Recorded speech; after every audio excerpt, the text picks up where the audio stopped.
Hi, and welcome to this episode of Rule of Carnage.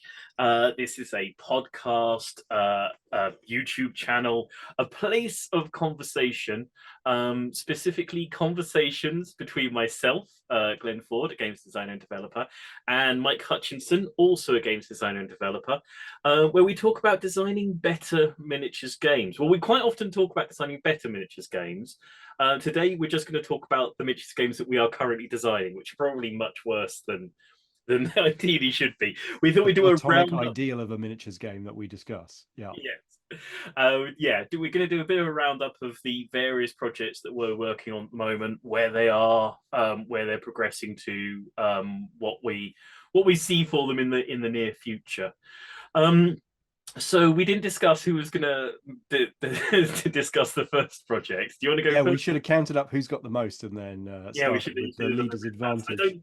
I don't think I'm working on a massive amount, and I don't think a massive amount has progressed significantly since last time. So, All right, well, I'll probably work chronologically backwards from like what's the last thing I touched. So the thing that I was working on just before we started recording um, is I've just been tinkering around with a Gaslands role-playing game manuscript.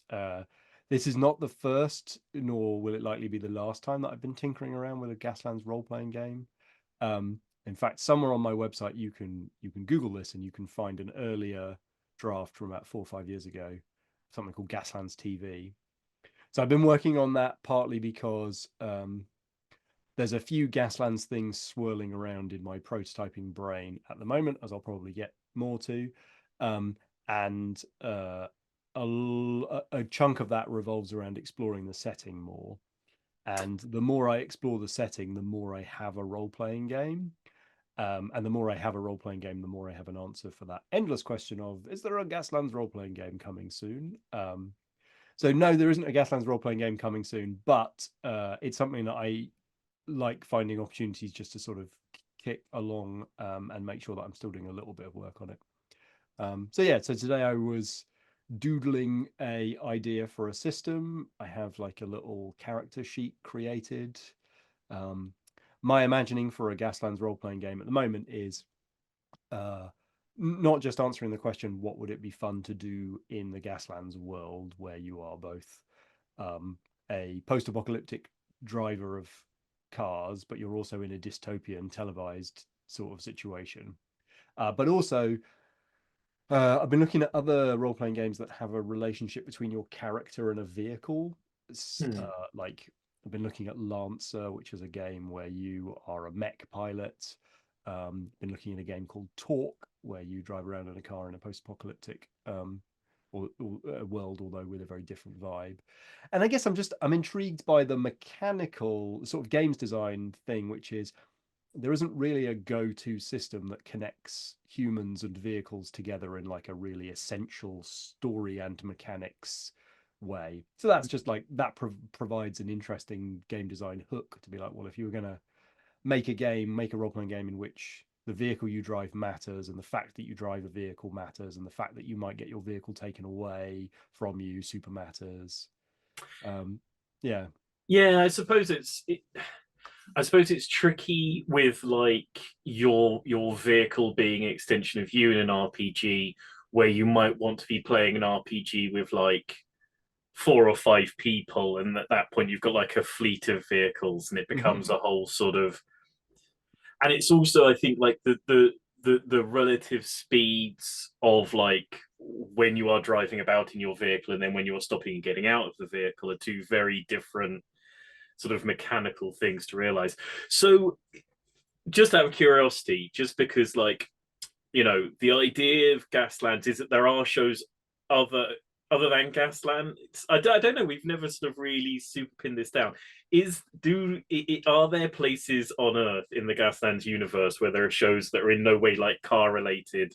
Going, is there like Yeah, so so this is one of the things that's sort of stumped me about the Gaslands role playing game for years. Stumped. I mean, it's also I haven't really needed to solve this problem, but like there are two different Gaslands role playing games that are present in my mind. And one is this one where you're all drivers, and it's sort of like you have to solve that problem about why are we all traveling around and why do we all have vehicles. The other is that it's not about vehicles, but it's about the televised death stuff, and so it's much more like Running Man, Hunger Games, Squid Games, like all of that. Like that's the role playing game that I wrote, and the prototype that you can see on the internet by searching for it. That was basically the conceit. Is like I like role playing games where the conceit is really clear and the world is very tight and your direction is very much given and there's rocket fuel in that direction. And like a televised game show, a bloody televised game show, like it literally has rules within the universe. And so yeah, and there are indications in like the fluff for Scarlet in the main rulebook indicates that there are more than one Gaslands TV show, but it indicates another motorized one. Hmm. But yeah, so I think like wanting a game in which your character's motivation is super clear, like I think I'm thinking at the moment like you drop them in. It's a motorized death sport, and so they're in a vehicle, and that's why everyone's in vehicles, because we're in motorized death sport. But this gets you to, I think, one of the most interesting and tricky parts, which is I don't play tactical sections in role-playing games. I've never played tactical sections in role-playing games. I've never played with miniatures in role-playing games. But like Lancer is this really interesting example of, like, I'm going to be rude about Lancer here, but like it's a perfectly serviceable role-playing system with a slightly crud like tactical miniatures game that gets inserted. And it's I mean, I'm being unfair because I haven't played the game, so I don't know if that's absolutely true, but it sort of strikes me as impossible not to be true, that like they're both sort of compromises because they both have to exist in the same game and neither of them is the focus, and so compromises had to be made in both directions to make them interoperable and so on. And so like in a Gaslands role playing game that people want, is there a world where you flip between essentially playing narrative conversation and then you play Gaslands? And is that interesting? And why would that be interesting? And maybe it is. And yeah. Yeah. Have you? I was just sort of grabbing my head because I can't remember the name of it. But you've seen that the recent one where you're all in massive like walkers, like AT-AT-sized sort of walkers, and you can end up sort of building new ones and ending up with one like the size of a town. No. It was at UKGE, and I was, it was like literally five stalls down from us.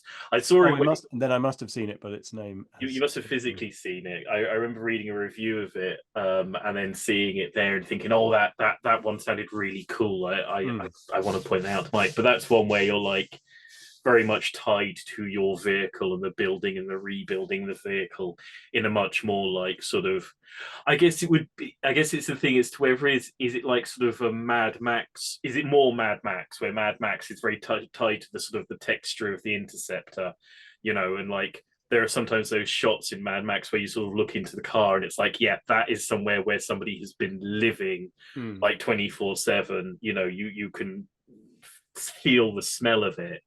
um or is this a thing where it's like this is an ongoing like TV show and you're getting involved in the ratings, or you're meant to throw this race because he's the up and coming star, or is there a Yeah, and I think that that's the sort of texture that the Gaslands IP can provide that others wouldn't. And so I think like I peer over at paranoia a little bit at this point and think like I would, like or love the like zany play style of that game. Like it's so focused, it's so like alive in terms of the conceit of its world and its world building.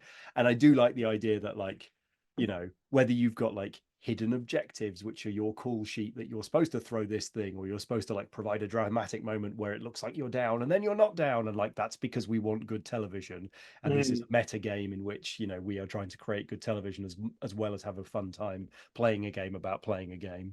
I mean, it feels like the one that's about it like being mainly a TV show is more like, one a good, really good one shotter, two shotter idea, and then you've got to tie it together by just going to another show or whatever.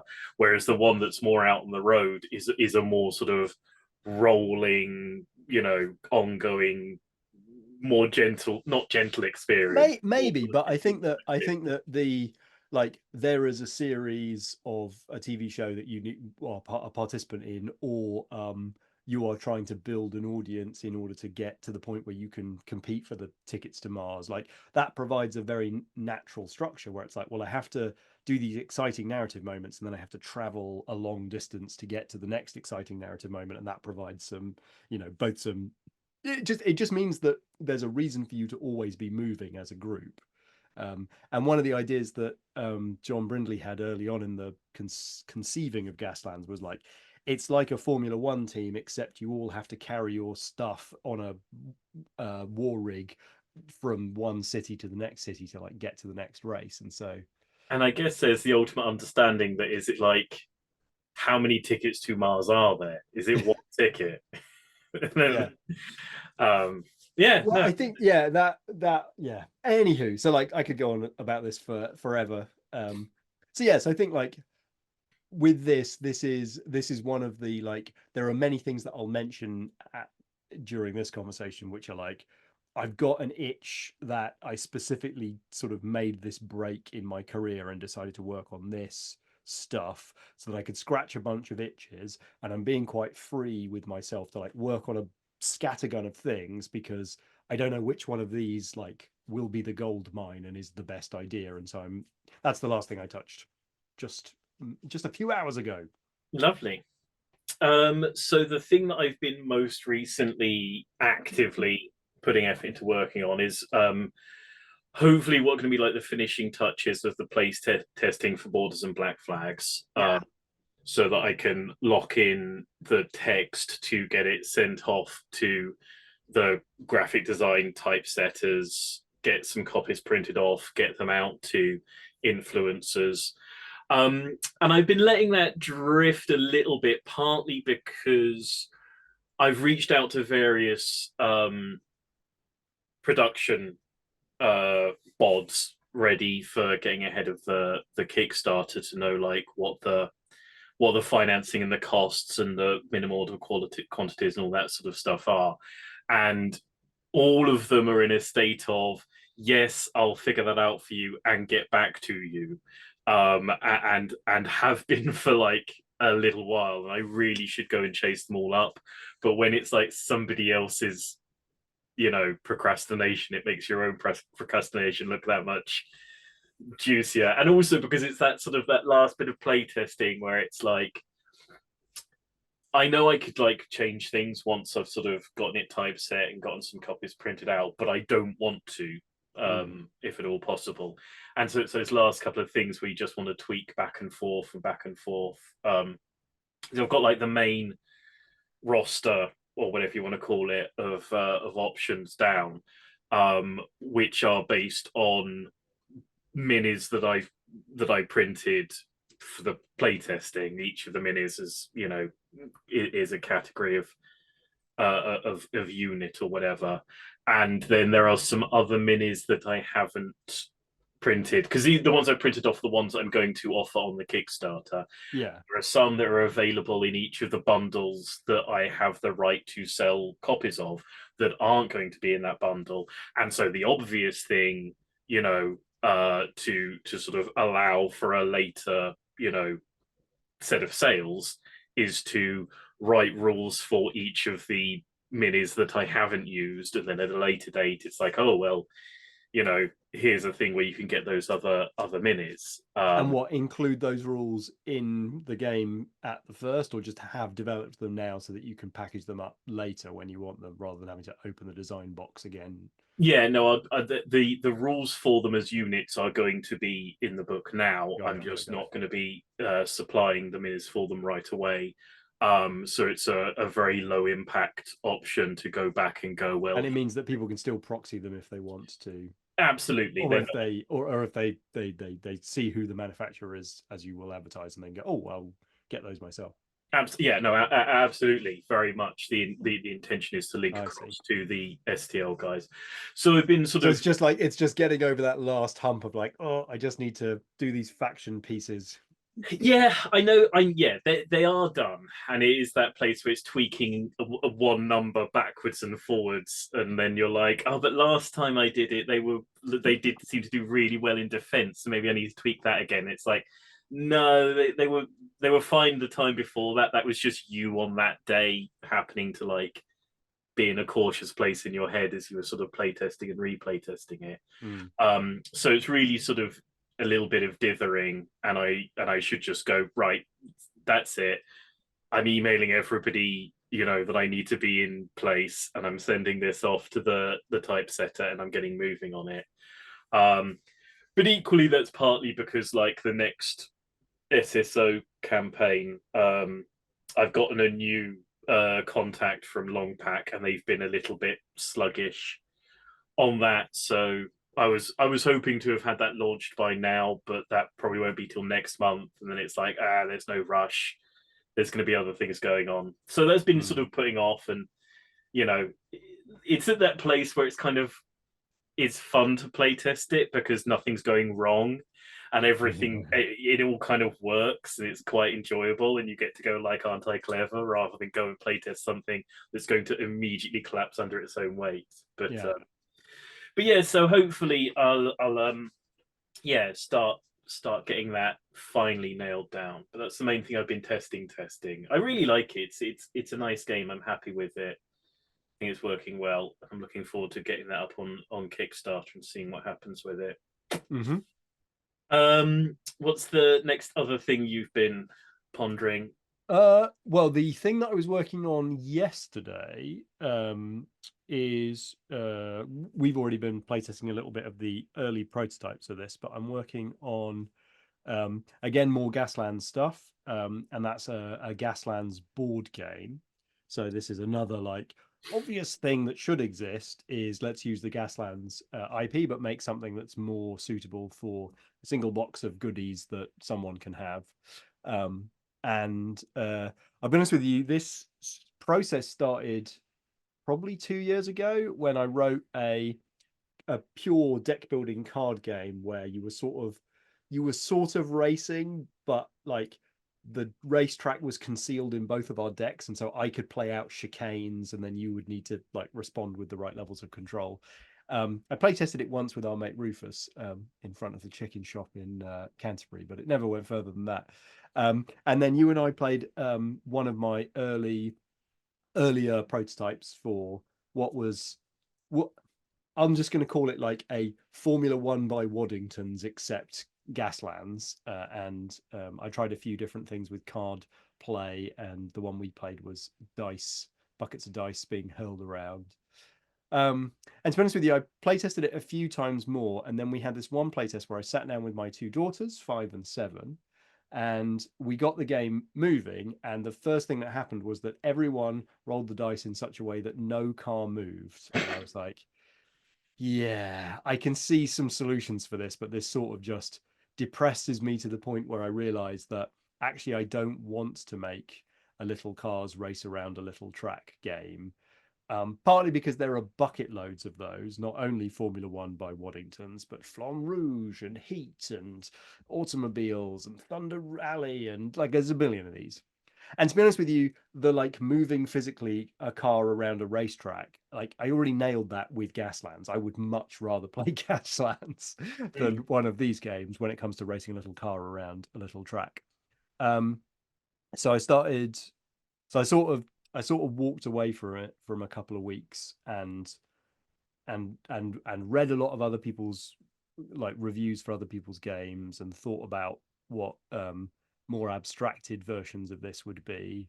I also read I never read Judge Dredd's The Cursed Earth. That was extremely awesome. Unfortunately, I had like this sort of rank fourth hand, quite large format copy of it, which doesn't it like it's been redacted. It's got some chapters missing because there was like some piss take of McDonald's and Kentucky Fried Chicken that was not okay for a while. Apparently, that's back in the more recent editions. Right. Okay. Yes. Anyway, but it's so good. It's like Judge Dredd leaves Mega City 1. He has to get to Mega City 2.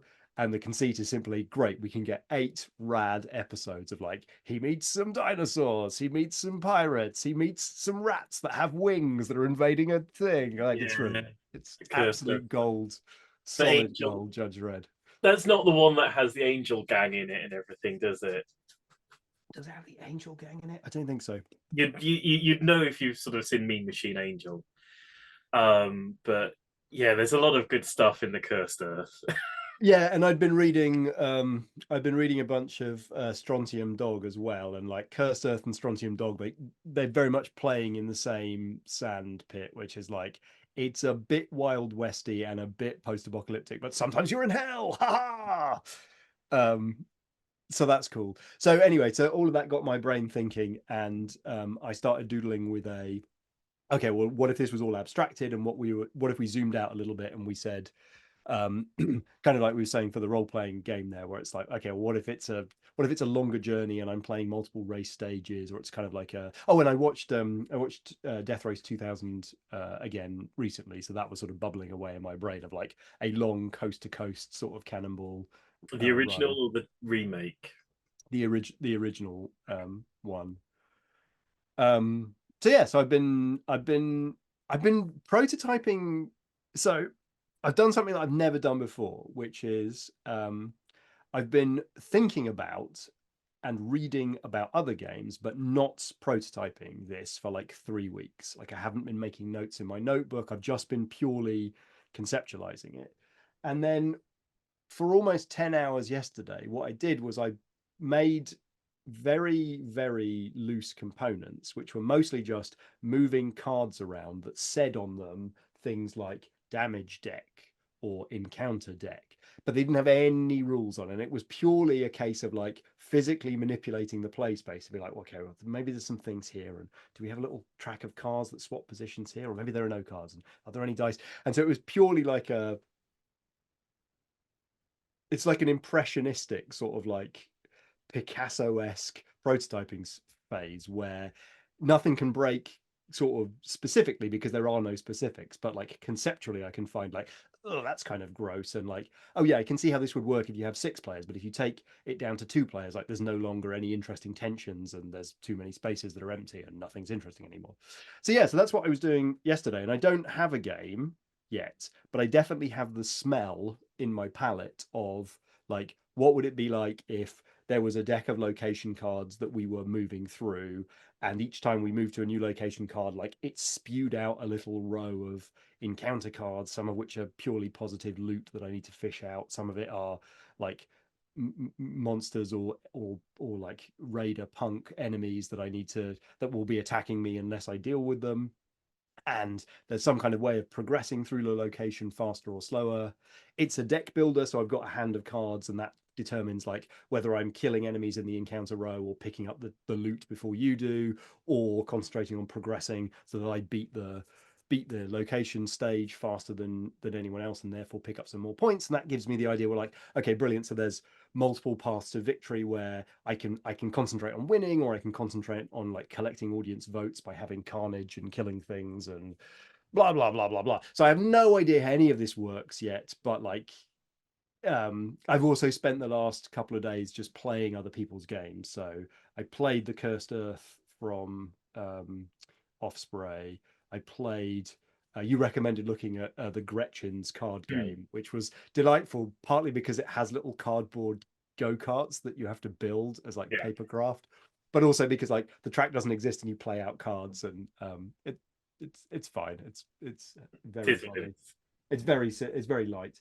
I played the Warhammer Quest adventure card game because I really like it, and I started to realize, oh, there are some things about progression against locations that are very like that. What else? I played something else. I played some Escape the Dark Castle just to refresh my mind on how that thing works, because again, it's like progression through an adventure deck. Yeah, so that's been fun. Again, like there isn't a Gaslands board game on its way. It's just like there should be, and so let's figure out what possibly could excite me when it comes to one of these things. Yeah, it's been quite interesting for me, like as we play tested a few versions of this, because particularly it's like I'm aware that this is very, very early on in your prototyping process, and that board designing to a board game is not something that you're even as confident as you are with miniatures games. Not at all, Um, no. Never mind the fact that it's like very early in the pro. Even if you're a minis game, it'd be so early on that it'd be like we need to be careful with this. But Uh, even with the minis game prototypes, like I get to something that I'm happy about pretty reliably, pretty fast. hmm. And if I'm not happy with it, I can debug it fairly quickly. Like this is not how this process is going. Like Yeah. this is really tough mining Yeah, well, because when we were testing the board game version of it that you had before, with I the think racetrack and yeah, stuff. yeah, with an actual physical racetrack that you your cars around. I think it could have got somewhere good and everything, and I think they had nice things in it. But I did sort of walk away from the last time we play tested it with a distinct thought in my head that this is the version of Gaslands made by somebody who isn't 100% comfortable with making a board game. Yeah, right. It really if you're not being 100% confident within yourself as a designer was quite present to me as we were Mm. sort of looking at it. I was like, this can be fine. This can turn out to be a good jolly game, and depending on where it needs to sit in the marketplace and what your intentions for it, it could have been totally fine and great and been figured out. But it did sort of feel like, yeah, that was the route one Gaslands board game, you know.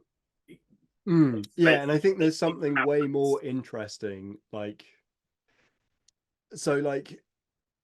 I've been looking for these trigger words, like when I'm because I've just basically like my process right now has just been reading lots of reviews of people analyzing and criticizing other board games, and I've been looking for these particular trigger words. Like the word race turns up often in board games that even aren't thematically about racing, and so like, you know, I don't have a copy of Quest for El Dorado. I would like to have a look at that game and see how the race mechanic in that works. Yeah, I tried when you were asking me to recommend games about this. I wanted to say Quest for El Dorado, but couldn't find it on Board Game Geek. There were so many alternatives that I was like, I can't figure out what it's called. So, Yeah, I even went into Canterbury to have a little look to see what they got. They only had an expansion, they didn't have that. mm. Um, but like also risk reward, like so, okay, this one's a bit more deck building-y, but so like deck building with risk reward, like Clank, the faster you move, the more threats you put in your bag that might hurt you, or Quacks of Quigley Quar Town, Creedle that. where like you know you want to go for higher scoring or you want to get things done faster, but that introduces some like there are like seeds of things that like, well, I need to figure out like what's the mechanical implementation of the basic Gaslands meme, which is I want to drive fast, but driving fast means that I might spin out of control. Like, how do I at what level does the game zoom in and out of the action? Like, it's probably not about taking a specific corner well or poorly, but like I need to, broadly speaking, drive more or less like a lunatic and focus, on the risk or the reward. Yeah, it's interesting. Again, it's interesting to me because like you know so positively and definitively, you not as in the royal you, but you literally, Mike Hutchinson, knows positively definitively what Gaslands the miniatures game is and what it is Mm. on the tabletop and what it's meant to be about and how it's meant to work. And it for me, it's been interesting sort of seeing you go through finding that out and feeling that out in relation Well, to. I'm kind of scrolling through the things that are important about the miniatures game to sort of discover whether they would be important to a board game. So it's like Mm. relative positions of miniatures. Maybe, maybe not. Like ability to maneuver like small amounts and have kind of analog movement. Okay, definitely not. Um, uh, like the fact that there's a track and you can have variability in the track, like I don't know, like I was looking at a racing game called Rallyman the other day, Mm. and I was like, oh, that's amazing, like little hex grids that you slot together and they've got cool little like maybe the perfect Gaslands game is like got a little hex map and you build race track. I don't know. And then I was also thinking about the Undaunted series from Osprey, where because it's a deck builder, and what was making me think was like, yeah, sorry, it's a deck builder, and some of the sets have got squares that you move across, and one of the sets has hexes that you move across. And so I was looking at this prototype that I've got in front of me, going, okay, this is interesting. I wonder if I can figure out a version where you move through a fairly linear location deck, a bit like you do in Warhammer Quest, trying to dig down to the right thing. Could you then swap that location deck out without changing the encounter row and the card hand management stuff? Could you swap that out for like, well, actually now I'm moving around a hex map, or now I'm moving through a dungeon tile thing? Because I was looking at Clank Catacombs and going, ooh, that's interesting. They basically changed nothing about the engine, they just changed the sort of navigation interface that you interact with. Yeah, Okay. anyway, so yeah, that's the second to last thing I've been working on. Okay. Well, we're, I think, going to have to sort of wrap this conversation up at that point. There are more things I think that both of us are working on. So this might be the first of a two-parter chat, but I don't want this one to sort of go on for too much longer on this recording. So that's just, I mean, that's literally just a couple of the things that we're working on at the moment. If you are curious or interesting, I know that there might be one or two people curious about either a Gaslands board game or a Gaslands role-playing game out there somewhere on the internet.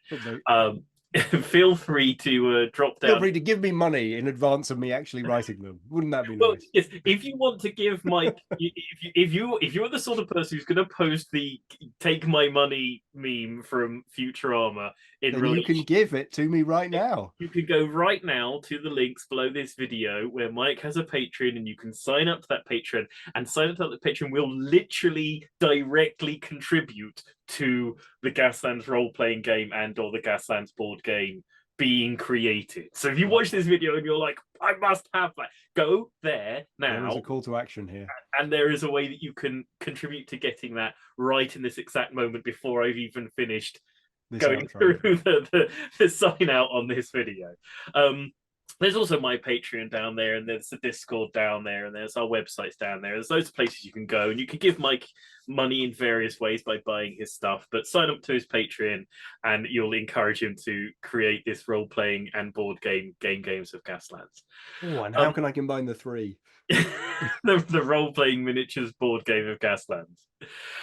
While you're down there going through links and giving Mike fat wedges of money, go to the comment section and tell us what about should be in the Gaslands board game, or should be in the Gaslands role-playing, or absolutely must not be in there. Get furious and passionate. Yeah, because I'll likely do 3 or 4 more prototypes this week. So yeah, let me know. yeah. He's just going to spin these things out for now. Hit the likes and subscribes. But for now, from this episode of Rule of Carnage, I think that's going to be a thank you and goodbye. So, bye-bye. Bye-bye. Bye, thanks, bye.